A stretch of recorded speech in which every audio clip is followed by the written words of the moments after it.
On this episode of the Leaving a Legacy podcast, we sit down and talk with James Cutler about his giant public land deer. We also rank some of the pranks that Jeremy's played on him over the years, and we just talk about what it takes to hunt those public land deer. It's a great episode. You don't want to miss it.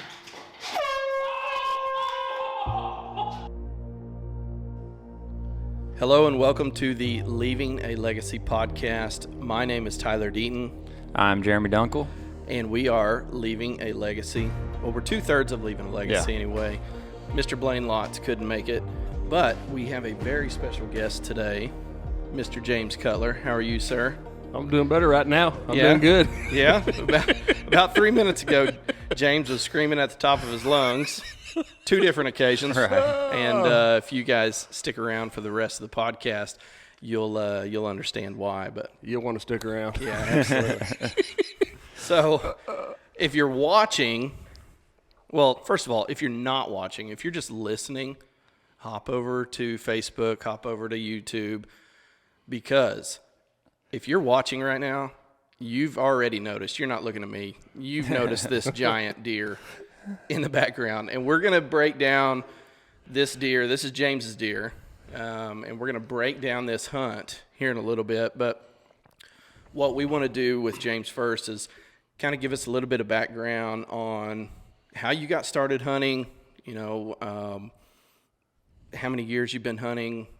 I wanted to start hunting because my boy was fixing to be born. I got a little boy coming. Okay, so the only thing that I knew how to do was, I've worked and I did some kickboxing, so that's the only thing I learned how to do. I knew like Jeremy and his pops and his brothers and all them, they went hunting, enjoyed it. That was something that they could always talk about, always laugh about, and there's always stories behind these hunts and funny things that happen.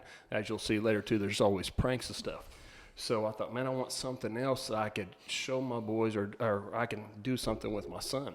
And so I started probably about 25, 26 years old and went out just, on my own, not knowing anything about it at all, and got a buck on a buddy of mine. Well, my mom was my mom was married to this guy at the time, and I went out on his land up there, and I shot a buck, and I was so excited. I got my first buck ever shot. Okay, now it's a little bitty, but to me, that was the biggest accomplishment in the world. So when Jeremy, he's a good actor. So when Jeremy come over, I said, Jeremy, you got to come look at this. He said, what? I said, man, I shot my buck. He said, did you? I said, oh, yeah, it's a nice one. I said, got it mounted and everything. So we walk into my den, walk in there, and said, look at there. What do you think? Okay, now Jeremy's hunted all his life, seen some big deer, shot some good deer, stuff like that. And yeah, James, that's nice. Yeah, that's a good one. Where'd you get it? And I could not tell that he didn't think, oh, my goodness, yeah, I'd let that one walk, several times over. So that's how I got started and why I wanted to, so I could, just like what your podcast and what you guys are about is leaving a legacy. I wanted to leave something and have something, that I could say, hey, we went and did this, and, something else I could share with my boys. Yeah. Yeah, that's a great story. And so now your kids are a little bit older. They go hunting with you. Yeah. You've kind of passed that on. And what's one thing that you wish that you could have just known right away that you kind of had to learn the hard way? On the hunting part of it, you're not just going to go out and be able to just. Most of the time, you're going to have to learn it. There's some luck. I mean, you can walk out your first time, and you might get something. You may get something like that. But most of the time, it takes walking out in the woods several different times. It takes making those mistakes. It takes seeing what a deer does when you actually move wrong or you do whatever. So I just kind of thought, I've seen it done. People's got these big bucks. I'll be able to walk out and just wait, and he's going to come, and I'm going to shoot him. That's not it. And that's the fun part, though, to me, is learning it on your own. And then when you do get something, man, it don't like that buck there. I don't know, Jeremy, what you think it was probably just a 1 something. Maybe I don't know how many inches that thing was. Little bitty 6-pointer. Oh, your first one? 85. Yeah, man. he didn't get to 100 inches. Oh, see, he didn't give me that much. Yeah, no, he was. But and that's the beauty of Yeah, hunting is yeah. a trophy is a trophy. It's in the beholder's eyes, and that's the, today. I mean, you can't if you were to post a deer or post a picture of that deer, and you could be up there as proud as could be. Oh, yeah. Holding him, and there half the people on there would tear you down for Yep. shooting him. Yep. And that's what we as hunters, it's a black eye on us to be like that because Yeah, because that would have crushed me because that was my first one. Everything what I thought I did right and how excited I was. Oh, yeah. Hey, so I would say my first 5 or 6 deer total combined didn't add up to 100. Yeah. I mean, Right. this was before trail cameras. This was before all the stuff, even putting food plots in. We didn't do that. Right. We went and sat in the same stand. We didn't move stand locations. And you just shot what you thought was going to come through. Yeah. And that was awesome. That Yeah. was so much fun. Don't get me wrong. Scouting, trail cameras, trying to grow big deer on the property that you hunt on is a lot of fun as well. Yeah, yeah. But just kind of that element of not knowing what's out there. Right. It just kind of, I don't know, it makes it more pure to me. right, and that's one. James he started going with us, and don't let James fool you. He has got some big deer on the wall. And here I am, he's coming with us and he's killing big deer every year. And here's Jeremy going 3 or 4 year spans without killing a deer. And I'm thinking, I'm going to quit taking this guy, but I swear, the only thing I can compare it to is now that I have a son who's doing it. And I swear that same excitement that you see in Benton's eyes, I saw in his eyes as a 28-year-old man. I've got pictures of him holding a buck like this, and it's like a little kid on Christmas. And that's what I love about James's story is he didn't have someone initially to, like we all did, and our kids do, to bring him up in it. Mm-hmm. But once he did, he didn't act like he knew everything, and he was a sponge, and he took it in, and he's taken what he's learned, and he's turned it into stuff like this. Right. Because he doesn't have a ranch to hunt. He doesn't have all of this stuff that we all have. Mm-hmm.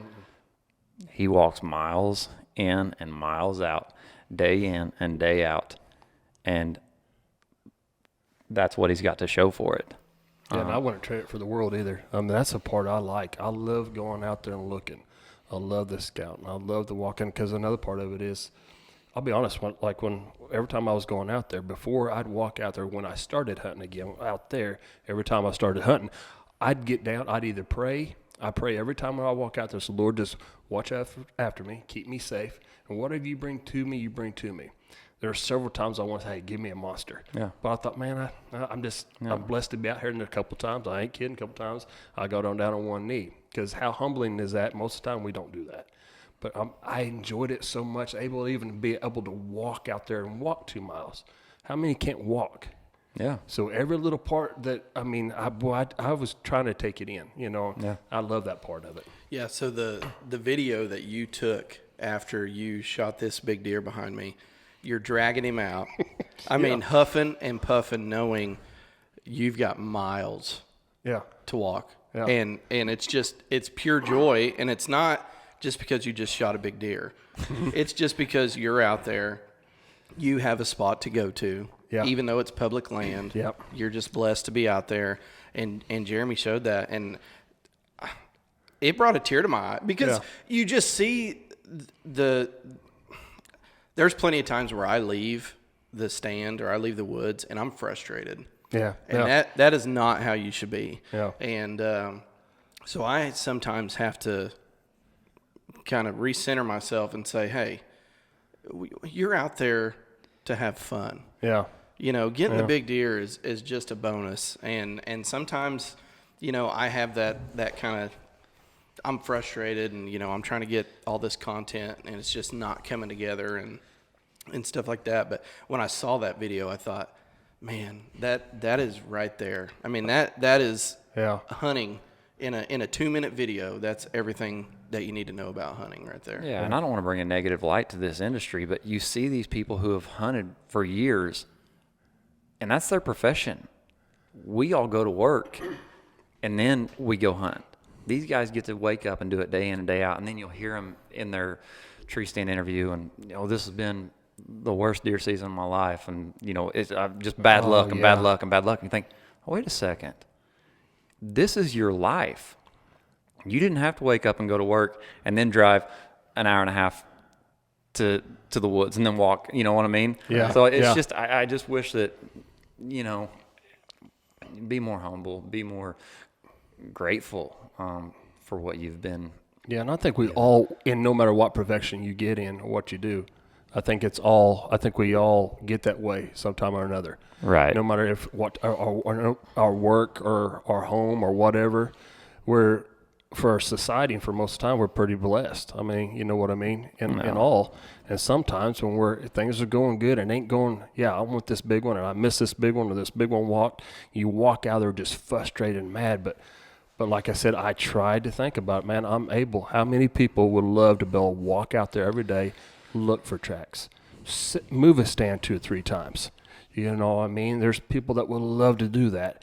And it's hard, and you just got to tell yourself, man, the Lord blessed me where I could do this, and that you got to find the good spot. And that's a great way to look at it, James, and I'm glad you brought that up.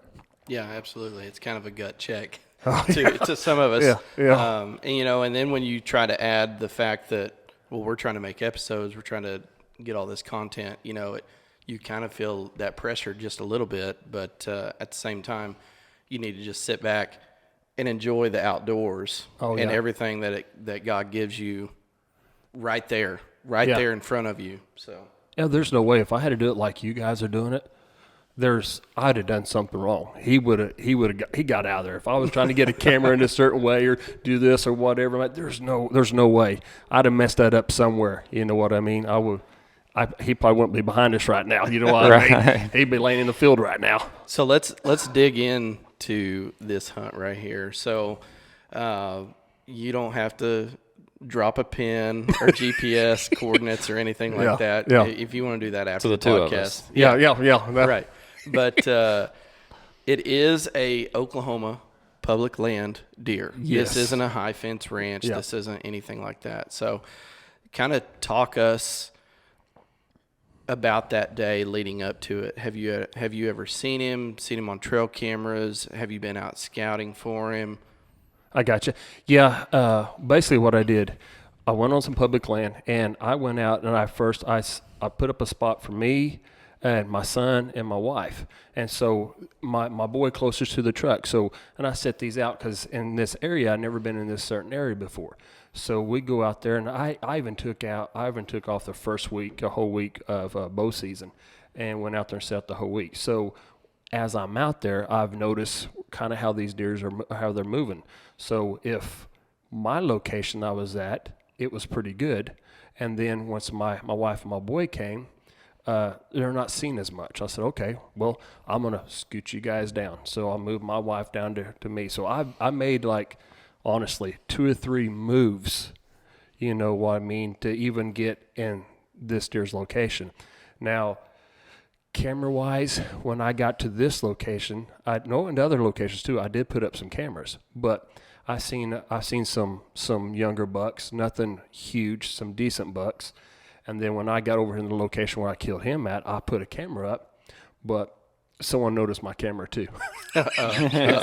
So I didn't get any footage. So on this deer here, I didn't see him. I didn't know he was there. And that's what I think the beauty is on that public land and everything like that.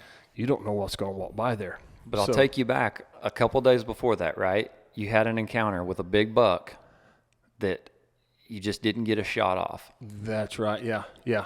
So, and I don't want to put words in your mouth, but it all happened pretty quick, right? And you wasn't for sure if it was him or not. Because I remember asking you, did you see him or not? Yeah. And you said, man, a couple days ago, I saw a buck that was big, and he was coming right at me. Yeah. I didn't get a shot off. Yeah. So you saw another really nice buck. If it wasn't him, Yeah, because what I ended up doing is when I got out there and put my blind up where this was at, there was a tree fell. So when that tree fell, I just put that blind right in the middle of that right there. And so I'm sitting there and I'm looking to the north, and there's 2 bucks. There's one over there. He's just working on some limbs and walking this way. So I'm sitting there watching him, and then I'm calling him, rattle a few times, and he's flexing his muscles over there, and then next thing I know, I hear something to the on my left hand side, and I look like that real quick and look around, and he comes pretty quick. I mean, he's going towards him like he's making that, and I couldn't get bow up at all. I couldn't do anything but see him go by, and that's what Jeremy was talking, because I knew he was a good big buck. I knew at least a 10. I mean, so I seen him, and then when he went by, I was hoping that I see him again, and that's the one I was hoping to come back by again. Right. Was him. okay, so take us to the day that you killed this deer. Okay. I go in there, and I walk 2 miles back to my spot. And so I walk, and I go in the dark. I walk down there, and so I'm sitting there maybe it's maybe 20, 30 minutes after legal shooting light. So I'm sitting there, and I'm facing the north. And then on my right-hand side, I mean, that tree's right there, so I got one spot right here. And I've got all this open up where I can see them coming. So I'm sitting here this way because I'm expecting nothing's ever came right here. Mm-hmm. Nothing's ever came. They've come over here and come across, or they've come to the north or behind me. I'm not expecting nothing there. So I hear some things. and as hunters, we all know we hear something. He said, that squirrel. Yeah. Golly, first thing daylight comes out, squirrel's over. So I'm sitting there, and I think, I hear something. So I just kind of turn around like that. Turn around like that and look. And I look like that, and he's hitting some limbs. I thought, oh, good gosh. And I'm sitting and look at him, and it's okay. Automatically, as hunters, that's a mature buck. Right. So any mature buck, when I see that, okay, I'm gonna go for this. Now, so when I look and I see it was a mature buck, and automatically too, I don't look at antlers. As soon as I do, I know it's mature, but 2 things. Most of the time on public land, if you see a good mature buck, don't count it, because more likely he's gonna go by too quick. He's not gonna stay there. I don't have nothing there for him to stay. He's traveling back and forth one way or another. He's not gonna sit there and give me a shot. The second thing is, too, I don't want to get shaky. I don't want to say, well, I wonder, is he 130, 140? I don't know if I'm going to pass it. I don't know. I don't have that time. And so I'm sitting in, like I said, in my blind. And so I've got this one little window. And if that's the case, if he comes right there, I've got a shot. But he's going to have to come within 5 yards of me, where that tree is, right there on the other side of that fallen tree. So he's going to have to come right there. Yeah. So I look back again, and he's turned back around. And I thought, oh, no. And so I was just getting ready to call and see if he'd come up. He's eating some acorns, and then I'm sitting there watching him, and I'm getting down, getting ready. And then he turns back around, hits that limb some more, and then he starts walking up the direction I need him to walk. Oh, boy, I'm in a chair, and I'm trying to get down, and I start shaking. I thought, oh, my God. Breathe, man. It's just a deer. Breathe.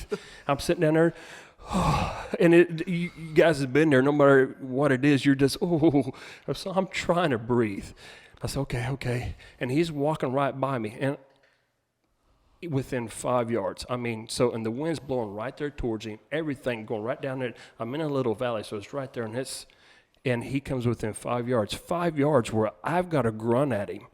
I got to give him that mouth, just to get him to stop. I thought, and then he stopped, and right there on the other side of that tree, and all you could see was fur. I mean, just hair right there. That's all you could see. And I pull out my look, and I was shaking, and I said, okay, and I had to put it back down. I thought, he's not going to wait much longer. I put it back up, and I shot. And when I did, you heard a thump, and then he takes off back where he came. So he goes down there, and of course matter of fact, when I first got down there on my knee to even get a shot, I about fell over. Because I'm like, oh, good Lord. So I about fell over. I was so excited about it. But then he went back towards the south, and I watched him, and he went down there, and he lay down. I heard him crash and look about 30 yards.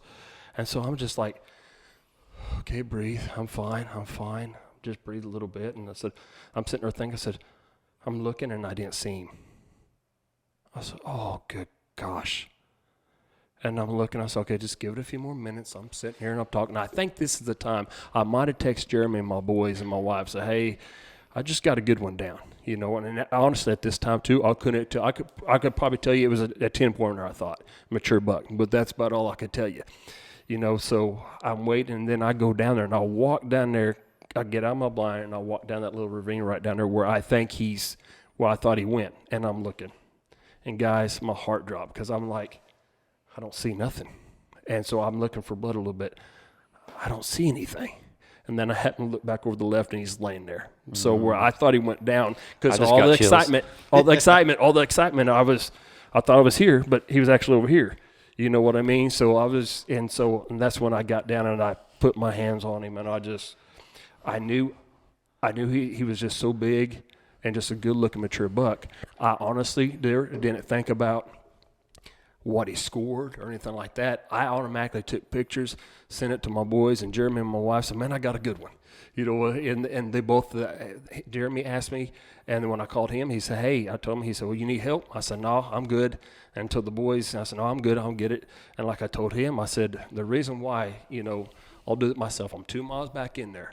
The good Lord gave me that opportunity and the means to get back there, and this buck gave me something, you know, an experience. And as beautifully as he is, he gave me an opportunity. And when I got it, I said, I'm going to earn his respect. And that's when from right there, I started dragging him out 2 miles. Now, I wish I could sit here and tell you guys that, yeah, one trip, I didn't stop. But that ain't the case. You know, he was a big old boy. So I drug him all the way out there. But, I mean, it was tiresome. I mean, I'll never get probably that opportunity at such a beautiful animal like that again. And I'd have done 10 miles. I took all night. But it was just so special actually to be able to, anytime anybody takes a mature buck, especially on public land, no matter what he scores, he's as big and as old as he is for a reason. I mean, that's a trophy. I mean, that to me, that's a trophy. Yeah. So I was excited. Every successful hunt starts with a detailed game plan, and your finances are no different. Whether it's your taxes, your retirement, or your investments, our friends at Prospective Advisors are here to help you come up with your own detailed game plan. Stop by the office today or give them a call.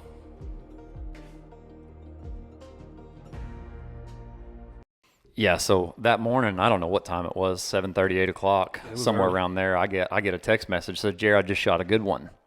And I'm thinking, what in the world's he even doing out? Because it wasn't raining, but it wasn't a mist. It was somewhere in the middle, and it was really probably one of the first cold days we had that year. Yeah. You know, below freezing, somewhere around there. And I thought, what in the world's he even doing out? So finally, I get a hold of him, and he sends me a picture. He's like, how big do you think he is? He's like, I don't know. He's bigger than some of them on my wall. Yes. He's 30 inches bigger than anything on your wall. Yeah. And I'll tell you, he sent us the picture that the picture that you sent him. Yeah, that was there on the right. And I'll tell you, you didn't give him justice in that picture. It was a big deer, right? But Jeremy was like, yeah, he got a pretty good one, and then you come over to his house. Oh yeah. And then he sends us a Marco Polo and was like, oh my gosh, guys, like, not a good one. Right. This is a huge deer. Yeah, so I tell James, I say, one thing, I just have one request. You have to bring this deer to my house. Yeah. So I can take some pictures of him. Because I know James.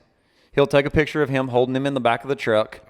Right. A picture of him on the ground, and that'll be it. Yeah. No glamour shots. Yeah. So I had to get some good pictures of him. And I'm glad he did. Because this deer it is truly a trophy.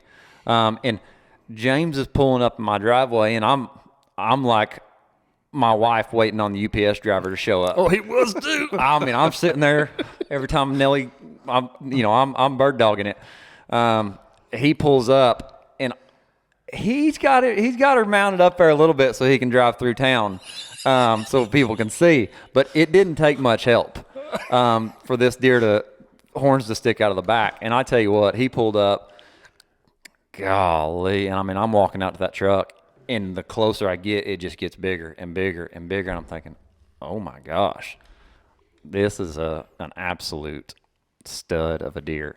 And I was just so happy for him to be able to take pictures of him, to lay my hands on him. And the crazy thing is, he's got some points busted off. You know, not a ton, but I mean, he's got some points busted off. I mean, and even at that point, when we come up and you look at him, and Jeremy's like, man, this is something else. I didn't even think about, well, I wonder what he scores. It did, honestly. I mean, and we're not until we was done with everything. Then he started scoring, and he's shaking his head. And, and he did it. We did it 5 times or so. Not once did I think about. I just knew, man, he's the best one I ever got. You know what I mean? He's nice. You know what I mean? And it's never even crossed my mind what he scored. So what did he score? We did it, that low end was 182 and some change, and then 183 and some change. Yeah, so I did it one time, pen and paper, you know, everything, and I added it up, and I didn't even tell him. No, he didn't. It was just like, I thought, well, that's not right. Mm-hmm. Did it again, got within an inch. And I thought, well, dadgummit.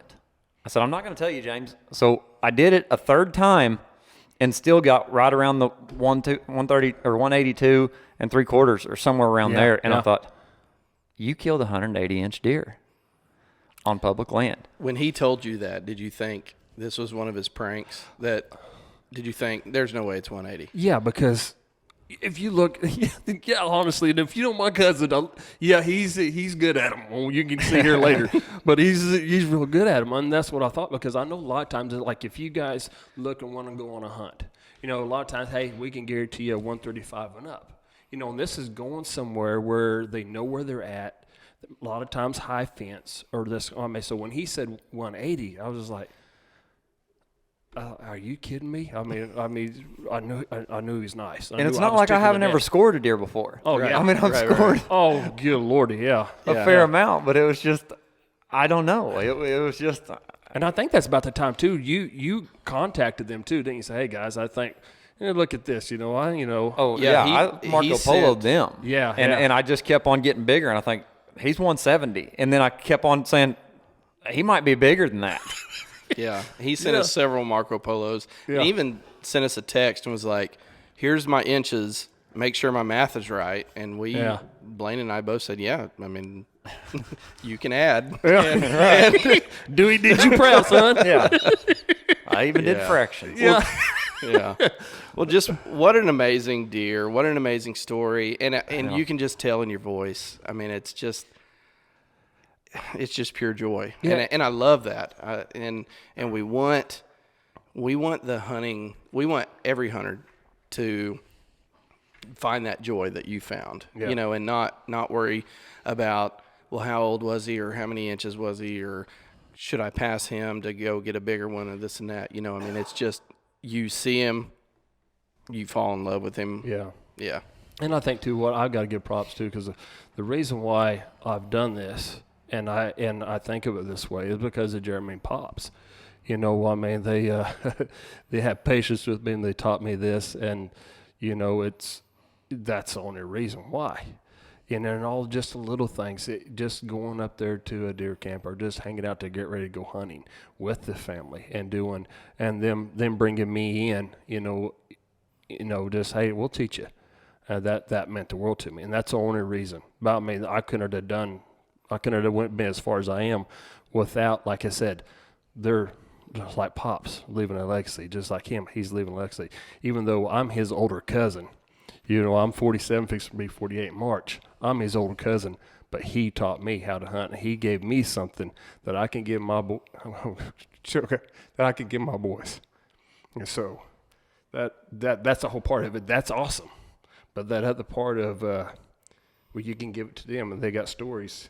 And you can share that, and they'll do that with your grandkids, no matter what. Hey, Dad helped us, and Pops and Jeremy taught me.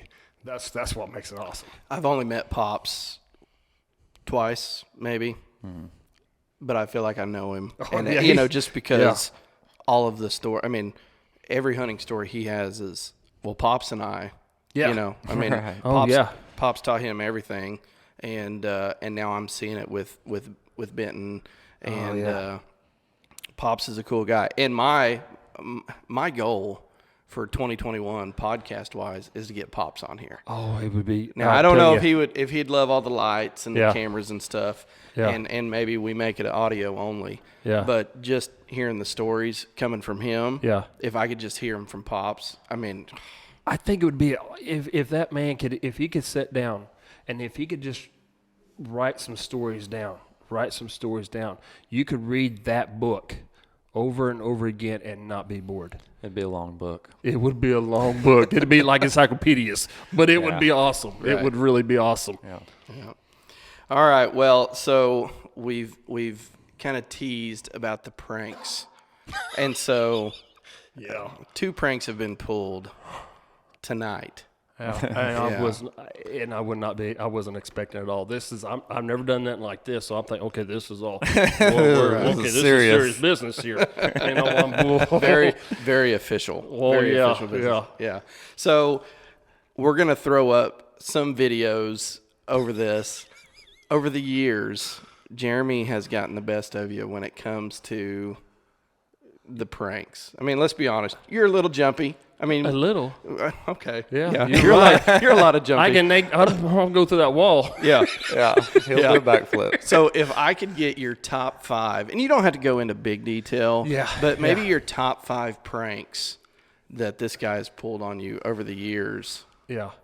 Well, there's been a lot. Even like we've talked earlier before. I mean, there's so many of them that, oh, man, I forgot about that. You might be That was able to good write a one. book. Yeah, you could. But like this one here, when I came in today, I'm sure you're going to show and you guys going to enjoy this. This Just was a so good happened one. to have a camera. Yeah, just so happened. Yeah, Yeah. just so happened. And anytime Jeremy's around, if he picks up a camera, you better pay attention because something's fixing to happen. Yeah. But probably tonight was because I was in a different scenario. Now, if I go hunting with him, we go out or something, I might expect it here and there, maybe. Or I may catch him. What are you doing, Jeremy? Oh, nothing. But this was a top one, was a good one. And then another good one was when I did go to his house, and maybe we was watching UFC fights or watching fights, okay? And if anybody knows me, I'm a big junk food. I love chocolate. I love cookies and chocolate chip and stuff. So we're eating. He goes, James, he said, Mom got some good chocolate chip cookies from such and such. I said, where are they at? He said, right on the counter in that box. I said, all right, no problem. So I'm going over there, and I open up this box. I'm going to get me a couple. I can get one. I'm going to get a couple cookies. So I open that thing up, and there is a rattlesnake that he has just wrapped up, curled up there, and that was frozen. Oh, dude. I did have a runaway. I about died right there. And I jumped and yelled and squealed like a girl and said some crazy words like I normally, because most of the time I don't curse at all. So goofy stuff comes out, you know what I mean? So that was a good one. And if you remember, I came to this house another time and I was fixing to leave. So I jump in my truck. And the turkey, he's got a tractor. He lifts up the tractor and put cinder blocks underneath my what was it? Under your axles. Yeah. And so I get in there. I said, oh, man, what's wrong with this truck? I'm doing it again like this. I said, oh, and then that last time I did it, I put it in park. And you hear, boom, oh, good Lord. So I get out, and, they lifted that up, put it up underneath there. One of my favorites. What about the time that I showed you how to get out of a headlock? So if anybody doesn't know James Cutler used to fight. And so I thought if anybody knew how to get out of a headlock, it would be James Cutler, but I had to show him. Yeah, he showed me all right. Yeah. So this year we went to Mama Zuma again to do a pheasant hunt. We go every year. And that's where he'll get me at least one time. And so this year he didn't get me anything, so I think he made up for it tonight. Yeah. But we went there, and he said, so we're all in there, and we're playing cards. He said, hey, James, come here. Show me how to get out of this headlock. He said, I know you could probably do it. So I said, okay. And I'm kind of said, okay, what do you got going on? No, nothing. So I get him in that headlock, and I get him up there, and I put him in that. He's going to try to get out of this headlock. He said, okay, I'm going to get out of it. I said, all right. So he goes to do it, and I sit there for a little bit, and the turkey has a lighter. And he sticks that dude on my arm, and then I feel it, and then you jump away, and I push it in the back. But if you watch the video, looked like I don't have no feelings in my arm. Looked like he was gonna cook my arm. Burned him for a minute Oh, before you. dude! Oh my gosh! Yeah. So Which is a good thing because he was just about to put me to sleep. Yeah. I should have just held on to him. You should have. I just Wrote it I should out. have. Yeah. So, Oh gosh. Well, I think we could just have a podcast of just the pranks. yeah, because there's plenty more. Oh yeah, and because he loves to put them on Facebook and on other yeah. stuff. So I have people at Lowe's, other people say, hey, how you doing? And they'll say, hey, we'll tell Jeremy hi. And I said, and I don't know how you know I know Jeremy like that. Oh man, I seen that where he got you good. I said, oh yeah, he's good at that. So people, So I've got people at Lowe's or at the ball fields will go up and goose him now. So if anybody sees James around town, if you just go up and goose him right on the inside of his leg and just whoop, just do one of those, he'll turn a backflip. I'll do a backflip, but be ready. Make sure you get out of the way get out because of the sometimes I jump, sometimes I swing, sometimes I run, sometimes I squeal. So there's no telling what I'm going to do. Oh Yeah. man. But I love a good prank. I like pranking people, and that's why I like a lot of time when Jerry people get me good. People say, but you're a good sport about it. I said, well, I love this stuff. It's fun. If I could think about it as well as he does and set up a camera and do his thing, oh yeah, this is golden. But heck, I get a tickle out of myself. I got him one time in Montezuma this year like that, and I walked behind a door or something. He's like, whoa, and he jumped like that, and I said, boy, yeah, there it is. But I got all the satisfaction. himself on the back. That's a good one. Just imagine if TikTok were out when you first started pranking him. I mean, you'd I'd be TikTok famous. you'd have millions of followers. Yeah. Definitely. Well, we'll throw up some of those videos and let the viewers watch. That's good stuff. So one thing that we wanted to start doing with all of our guests is we want to know what your dream hunt would be. Money's not an issue. Mm-hmm. Travel's not an issue. We just want to know where you would go, what you would hunt, and probably weapon of choice. Yeah. If I had, it'd be a grizzly bear hunt with a bow. That's just, that to me would be awesome. Because the adrenaline of just killing any trophy animal would be great. But when you got something right there that know if that ain't just right, Right. You're his honey pot. You know what I mean? So you better make a good shot. You know what I mean? But that would be it. Because I think they're big, beautiful, powerful animals. You know what I mean? And to get one with a bow, well, that would be my. You'd dream have to get hunt. real close and personal with him. Oh yeah, you better make sure you have plenty of scent thief on. So you wouldn't just shoot one arrow and then try to go belly crawl and get that same arrow? So you know a story, don't you? Yeah. Yeah, we may have to dig. About that one down. Folks, that's another good one. That's one that Pop's shook his head at. Well, good thing that you would have more than one arrow in your quiver on that one. But we'll break that story down on our next podcast. Sounds whenever good. you come in. But so we've partnered with Scent Thief. I know you use Scent Thief. Yeah. And we're all big believers in it. You ain't kidding. It really changes the game whenever you go out with Scent Thief on, and so they have laundry detergent. They've got soap, shower. You can Body wash. Yeah. Yep. Jeremy takes baths in it. Yeah. I love it. Instead of a shower, he takes a bubble bath. Yeah. But Lather and then, up real they've good. got the wafers, and then of course they've got the spray. Yeah. So we've teamed up with them. They're a great company, and so we're gonna do a Scent Thief question of the day just for you, and it's from Todd Edwards. Okay.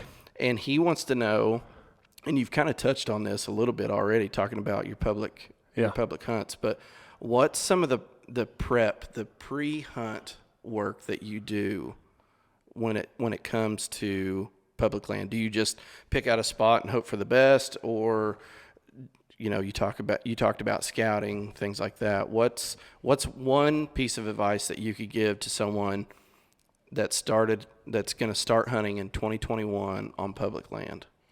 On whatever game plan you have, expect it to change, because public land is different. They'll move different, and you're not the only one out there. So any type of hunter, they're going to kind of look for certain spots. Hey, this is a good traffic area. This is kind of where they're going to be at. You've got to be able to change your game plan up, and also when you think you're back far enough or you want somewhere where no one's at, you better go a little bit further. But the number one thing is be prepared to change up, because like I said, if you got your own land or you got a place on a ranch or something you can hunt, they set you up, you kind of got your stuff, you kind of know what's coming in, you've worked it, you know what's there, but this here, it changes. I mean, so you got to be able to change, you got to be able to move and go with it, and so you got to be able to adapt to that land and those hunters. So not only you hunting deer, but you're trying to get away from the hunters that are hunting deer. And so on me too, what I think about too is mature bucks like that guy right there. I mean, he's that big and he's that old for a reason. So you need to think about it. If you're out there, where are you going to go? It's going to be the stickiest, the hardest place, the most, where is he going to sleep at night and go? So you got to think like that. A lot of guys will go in 100 yards and sit. I don't know how many times I've said it. They'll go in 100 yards and you'll see stuff set up. You know what I mean? You see a couple of guys set up there, go back further. You see something else, and then you just got to adapt and move around, be ready for it. That's part of it. And to me, that's part of the fun of it too, because I'm outsmarting him and I'm outsmarting you guys. Whoever is out there, those hunters out there, I'm trying to outsmart them. So it's just a lot of fun, and I got here before you did. You know what I mean? Are you over there? I see you, so I'm going to go over here, and you just got to look. If they're there, the deer are going to move again. Too much traffic there, they're going to move again. So pay attention to where that is and know your area where it's at. But you got to be adaptable. James, we appreciate you coming on. It's been a blast. I love the stories. I love that you guys can sit here and I can just kind of take a back seat and just listen. And but we appreciate you coming on. It's an amazing buck, an amazing story, and we hope you get a bigger one next year. Oh, and well, we're rooting for you. I just love. Thank you for having me. I mean, this is awesome. I mean, it's like I said, where I've come from and what these guys helped me, and I'm no different than anybody else. It's just you got to put that time in and go out there. If you love it, you'll get it. I mean, it's going to happen. Right. You just put the time in it. Absolutely. Well, thanks everybody for watching, listening, and we will talk to you next time. Yep. See ya.